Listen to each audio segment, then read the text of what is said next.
കൂട്ടുകാർ ഇന്നലെ IPL ഗുജറാത്ത് ജയിച്ചു. ചെന്നൈനെ അവർ തോൽപ്പിച്ചു. ടോസ് കിട്ടിയ ചെന്നൈക്ക് ഒരു ബോളിംഗ് തെരഞ്ഞെടുക്കായിരുന്നു. ഗുജറാത്ത് 20 ഓവറിൽ 231 റൺ അടിച്ചു.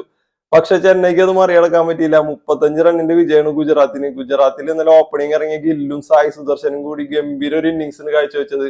രണ്ടുപേരും സെഞ്ചുറി അടിച്ചു. ഈ സീസണിലെ തന്നെ ഓപ്പണിംഗ് കൂട്ടിയിട്ട് ഇത്രയും കൂടുതൽ റൺ എടുക്കുന്നത് അത് ആദ്യമായിട്ടാണ്. 210 റണ്ണ് രണ്ടുപേരും കൂട്ടി അടിച്ചു. 17 ഓവർ കഴിഞ്ഞതിന് ശേഷമാണ് ചെന്നൈക്ക് ഒരു വിക്കറ്റ് എടുക്കാൻ പറ്റിയത്. നമുക്ക് കുറെ കൂട്ടുകാർ മെസ്സേജ് അയച്ചിരുന്നു ഗുജറാത്ത് ജയിക്കുന്നു പറഞ്ഞിട്ട്. അപ്പൊ നമുക്ക് അതിൽ നിന്ന് ഒരാളെ തെരഞ്ഞെടുക്കണം, ഒരു ഗിഫ്റ്റ് ഇന്ന് കൊടുക്കണം.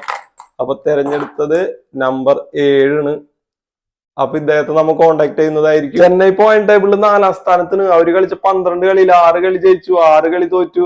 ഗുജറാത്തിന് 8ാം സ്ഥാനത്തിന്. അവരും 12 കളി കളിച്ചു, അതിൽ 5 കളി ജയിച്ചു, 7 കളി തോറ്റിരിക്കുന്നു. IPL മത്സരം KKR മുംബൈയും തമ്മിൽ. KKR പോയിന്റ് ടേബിൾ 1ാം സ്ഥാനത്തിന്. അവർ കളിച്ച 11 കളിയിൽ 8 കളി ജയിച്ചിട്ടുണ്ട്, 3 കളി തോറ്റിട്ടുള്ളൂ. പക്ഷെ മുംബൈ 9ാം സ്ഥാനത്തിന്. അവർ കളിച്ച 12 കളിയിലാകെ 4 കളി ജയിച്ചിട്ടുള്ള, 8 കളി തോറ്റിരിക്കുന്നു. വൈകിട്ട് 7:30 കളി. അപ്പൊ കൂട്ടുകാരൊന്ന് പ്രെഡിക്റ്റ് ചെയ്ത് ആരാ ജയിക്കാന്ന്.